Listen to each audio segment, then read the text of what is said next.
அனைவருக்கும் வணக்கம். இப்போ நமக்கு ஒரு பிரச்சனை வந்துருச்சுன்னா அதை இன்னொருத்தவங்கள்ட்ட போய் ஆறுதல் தேடக்கூடாது. நமக்கான ஆறுதல் நம்மக்கிட்ட தான் இருக்குது. எந்த பிரச்சனையாக இருந்தாலுமே அதை மறந்துட்டு கடந்து போக பழகிக்கணும். இன்றைக்கி ஞாயிற்றுக்கிழமைங்கிறதுனால யாசிக்கு ஸ்கூல் லீவு. அதனால இன்றைக்கி காலையில் 4 மணிக்கே கிளம்புனாலுமே என்னுடைய வேலைகளை எல்லாம் மெதுவாக தான் செஞ்சேன். காலையிலே கஞ்சி வச்சு குடித்தாச்சு. இட்லி தான் ரொம்ப நாளைக்கு பிறகு இட்லி பண்ணேன். இட்லியை ஊற்றி வச்சாச்சு. இட்லி ஊற்றி வச்ச பிறகு யாசிக்கும் பால் ரெடி பண்ணி கொடுத்துட்டேன். நாட்டு சக்கரை ஏபிசி மால்ட்டு போட்டு பசும்பால் காய்ச்சி அவங்கள குடிக்க வச்சாச்சு. இட்லி வெந்துருச்சு பாருங்கள். இது ரேசன் அரிசியில் தான் செஞ்சது. நல்லா சாஃப்டாக பொசு பொசுன்னு இட்லி சூப்பராக இருக்கும்.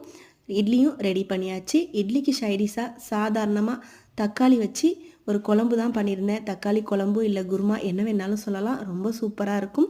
இன்றைக்கி வீடியோ பிடிச்சிருந்தா லைக் பண்ணுங்கள். இன்றைக்கி மத்தியானத்துக்கு லன்ச் மட்டன். அதனால் இன்றைக்கி லன்ச் வீடியோவில் பிடிச்சிருந்தா லைக் பண்ணிவிட்டு சப்ஸ்கிரைப் பண்ணிக்கோங்க.